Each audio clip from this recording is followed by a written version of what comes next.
Nesse vídeo, de forma rápida e objetiva, vou trazer aqui uma explicação para buscar sanar a dúvida de algum de vocês acerca do estudo por questões, da teoria mínima, de como fazer esse estudo, mesmo desconhecendo o tema, mesmo não tendo um conhecimento prévio daquilo que vai ser estudado. No nosso direct, nas caixinhas, tiveram muitas perguntas, muitas dúvidas acerca de como fazer esse estudo de forma eficiente e objetiva por meio de questões comentadas, por meio de enunciados, dos comentários dos professores e das próprias alternativas que porventura vier trazendo um conceito, uma classificação doutrinária ou até mesmo legal. E com elas você fazer um estudo eficiente. Primeira coisa que vocês têm que ter em mente é uma desconstrução do que vocês já têm previamente estabelecido de como usar questões. A maioria usa questões apenas para simular o conhecimento, apenas para metrificar, ver o quanto está acertando de cada tema, para fazer mais ou menos aí a metrificação. Mas não usa as questões como objetivo para estudo, não usa as questões como objetivo de revisão. E por isso, talvez, fique muito difícil fazer questões e usar elas para estudar, porque você parte do pressuposto que você só pode fazer questões se porventura já souber o assunto, se já tiver estudado o assunto. E quando, na verdade, você pode usar as questões, inclusive, para estudar o assunto novo, que você nunca viu ainda.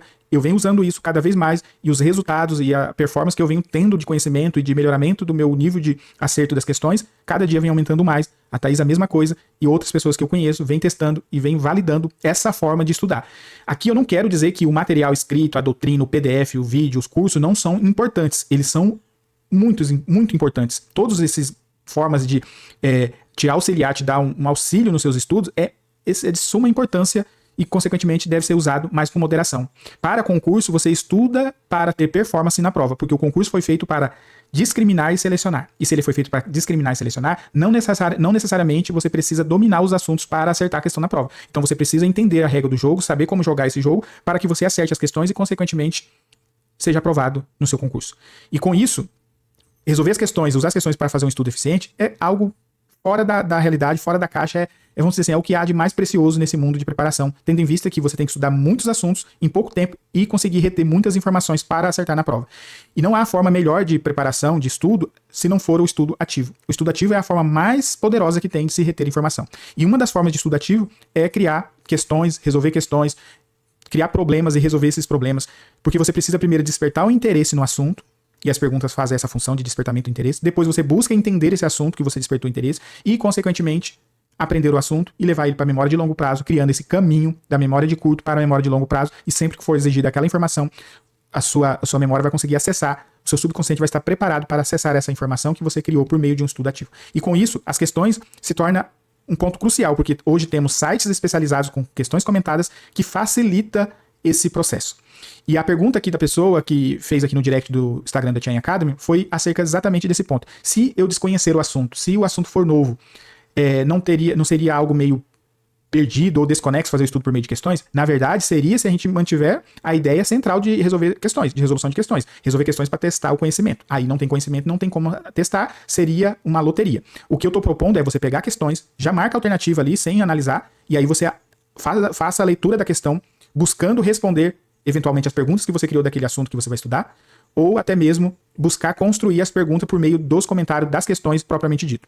Usando aqui como exemplo o controle de condicionalidade que foi sugerido inclusive pela nossa seguidora, que fez uma ótima pergunta sobre isso, eu vou usar aqui como modelo a nossa organização pelo cronograma do TJMS, pegar controle de condicionalidade e trabalhar um tema dele, um assunto dele. Eu vou trabalhar os modelos de controle de condicionalidade. Esse aqui, ó, os modelos de controle que existe e quais desses modelos o Brasil aplica. Então, o meu foco é trabalhar esse assunto partindo do pressuposto que a gente vai usar só questões para isso. E aqui é interessante um ponto. Para que esse estudo por meio de questões seja eficiente, é interessante que você tenha essa organização. O estudo precisa ser segmentado por temas, por assunto e disciplina. Evidentemente que se você pegar aqui um assunto ou uma disciplina e for fazer questões dele por completo, você não vai organizar as ideias e não vai conseguir, consequentemente, fazer uma sessão de estudo objetiva e eficiente. Então aqui você tem que delimitar o tema. Hoje é controle de constitucionalidade dentro de direito constitucional. E aí, dentro dessa proposta, eu vou buscar criar algumas dúvidas, algumas situações para que eu comece meu estudo. Aqui eu vou começar querendo saber quais são os modelos de controle de constitucionalidade e qual ou quais deles o Brasil adota. Essa pergunta eu poderia criar por cada nome desse aqui, ó. Quais são as formas de controle? O que é controle difuso, o que é controle concentrado. Isso faz com que a gente desperte o interesse inconscientemente e quando for para um material quer seja se você quiser pelo próprio PDF, e até para isso esse estudo é mais eficiente, porque você busca da sua necessidade resolver ela por meio do material. Então, você não sai lendo o capítulo inteiro de um livro, de uma doutrina, ou assistindo uma videoaula por completo. Você dá play na videoaula para buscar a solução da sua dúvida. Ou melhor, você pode usar essa aula vídeo, esse vídeo, depois que você fizer uma sessão de estudo, buscando sanar algumas dúvidas, ali conhecer a matéria, despertar o interesse, e depois você complementa com um vídeo.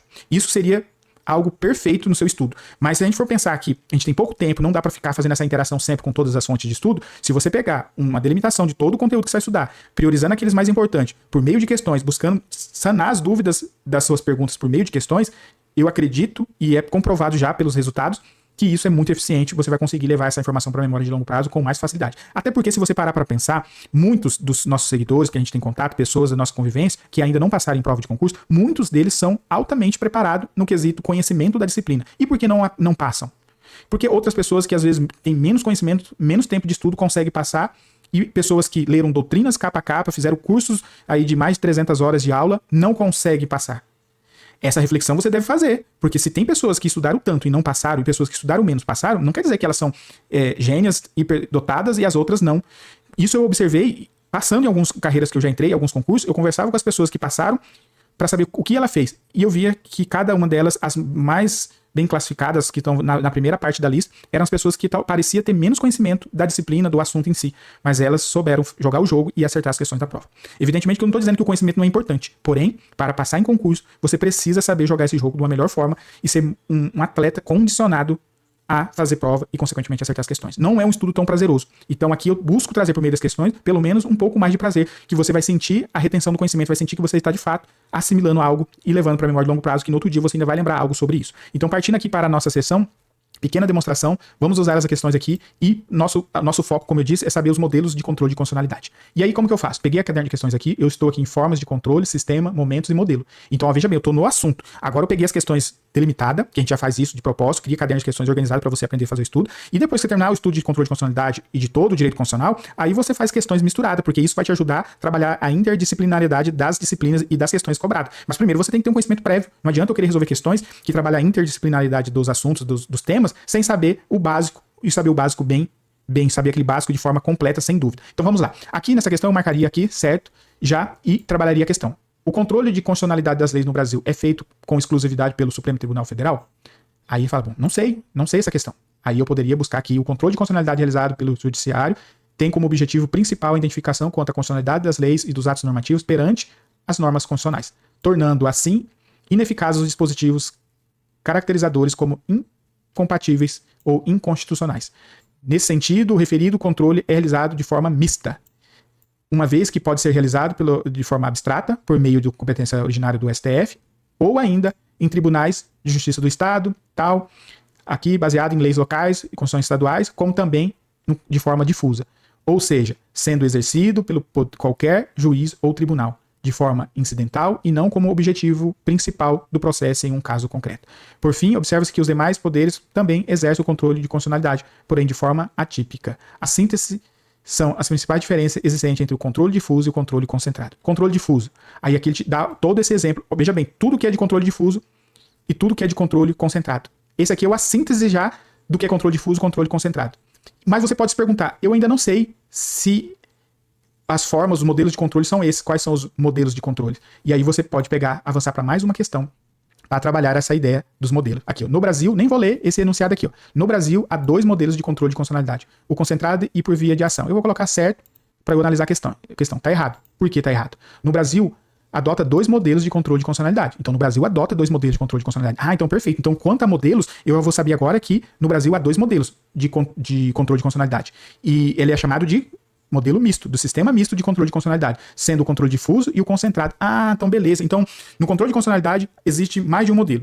E existe o modelo difuso e o concentrado. Mas no Brasil, como ele adota os 2 modelos, difuso e concentrado, então aqui adota o sistema misto de controle de constitucionalidade, que perfeito. Então a gente já sabe aqui com precisão que no Brasil há 2 formas de controle, o difuso e o concentrado, que é chamado de sistema misto.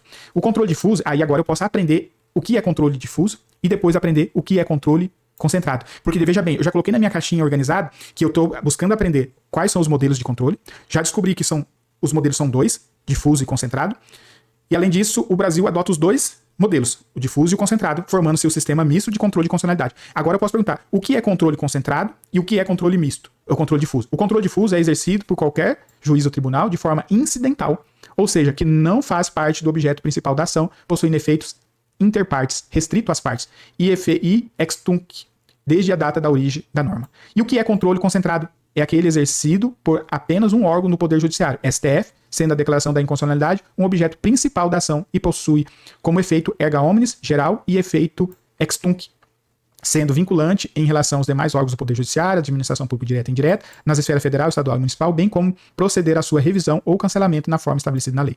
Já a via da ação se refere ao modelo pelo qual é avaliada a inconstitucionalidade da lei, sendo incidental e que não faz parte do objeto principal da ação, no caso do controle difuso ou principal, na hipótese do controle concentrado. Aqui eu consegui saber quais são os modelos de controle de constitucionalidade, sem acessar um livro, sem acessar um vídeo, só por meio das questões, e isso você faz com todos os demais temas. E você sai da sua sessão de estudo de forma satisfatória, sabendo de fato o que você estudou. Aí você avança, vai mais para mais uma questão sobre o tema. Qual é o nosso foco de estudo? Os modelos de controle de constitucionalidade. Quais são os modelos existentes? Difuso e concentrado. Qual que o Brasil aplica? Os dois. E logo é o sistema misto. No Brasil, convive o controle judicial difuso e o controle judicial concentrado de constitucionalidade, havendo entre eles diferenças relativas aos efeitos da decisão judicial, aos legitimados para promover o controle, ao processo e aos órgãos competentes para realizá-lo. Vamos supor que ainda você não tivesse claro sobre isso. Você responderia sim, acertou? Acertou, a questão está certa? O que você faria? Agora aquela leitura tranquila, perfeita. Você já sabe que há dois modelos de controle de constitucionalidade, difuso e concentrado. Você já sabe que o Brasil aplica os dois. E aqui ele falou que no Brasil convive o controle judicial difuso e o controle judicial concentrado de constitucionalidade, havendo entre eles diferenças relativa aos efeitos da decisão judicial, a gente viu no comentário anterior, aos legitimados para promover o controle, sim, porque a gente viu que aqui no controle concentrado só o STF ou o Tribunal de Justiça, no caso da Constituição Estadual, e no controle difuso, todos os juízes e tribunais podem declarar inconstitucional a norma. E o processo e os órgãos competentes para realizar. Então, tá certíssimo. Você poderia fazer o quê? Completar, que ele trouxe praticamente o mesmo comentário da questão anterior, com alguns adendo. E aqui ele fez o quê? Essa síntese dos dois. Eu sei que existe dois modelos de controle, o difuso e o concentrado. E o Brasil aplica os dois. Se ele aplica os dois, tem que saber os dois da mesma forma. O difuso, quais são as suas características, suas nuances? Ele ocorre por via de exceção ou defesa, a competência de qualquer juiz ou tribunal, o controle é incidental, o controle é concreto, é no caso concreto, o processo ele é subjetivo, ele é o interesse entre as partes, interpartes, o efeito da decisão, né, só vai para as partes, e ex tunc, retroagem à data do ato. O controle concentrado, por sua vez, é via de ação direta, é utilizado como método de concentrado, STF, e no caso da Constituição Estadual, o TJ do Estado, não possui caráter incidental, o controle é abstrato, o processo é objetivo, não tem interesse entre as partes, o objeto principal dessa ação é a inconstitucionalidade, não tem um direito subjetivo em jogo e, consequentemente, pede-se a inconstitucionalidade daquela norma, e por isso ele é objetivo. E os efeitos da decisão é feito para todos, ele retroage e é vinculante para as partes. Olha aqui, você conseguiu saber quais são os modelos de controle de constitucionalidade e consegue saber por meio dessas duas questões todas as características. Se você resolver mais 3, 4 questões do assunto, você já vai começar a pegar todos os detalhes que é cobrado do assunto. E aí você pode ir para o próximo assunto dentro desse instituto e, consequentemente, fazer isso um por um. E aí você viu que você demora mais tempo, você resolve 2, 3 questões, mas você passa por toda a regra daquele assunto. E, consequentemente, você consegue avançar, avançando dessa forma. Depois que você terminar esse cotejo entre dúvida, perguntas e respostas, você consegue construir um resumo mínimo. Você consegue fazer uma construção de um resumo mínimo. E como eu trabalho isso? Eu trabalho dessa forma. Eu trabalho todos os institutos aqui, e aqui, ó, se você for ver o modelo. Quais são os modelos e sistemas? Porque hora ele chama de sistema, hora ele chama de modelo. Depois a gente trabalhando nessa disciplina, você vai ver alguns detalhes, algumas atecnias que o próprio STF comete, as questões traz algumas atecnias acerca da terminologia, mas você não foca tanto nisso, você foca no conteúdo principal. Quais são os modelos? O difuso e o concentrado e o misto que o Brasil adota. Quais são as vias de controle? E aí, dessa forma aqui, ó, eu consigo construir um material de revisão focado por meio das questões, usando as questões como base e, consequentemente, respondendo todas essas nuances que, porventura, a questão traz e trabalho todo o conteúdo, controle de constitucionalidade. Então, se você for ver, é muito eficiente e até prazeroso fazer o estudo. Você poderia pegar mais uma questão. Ele está cobrando aqui, ó.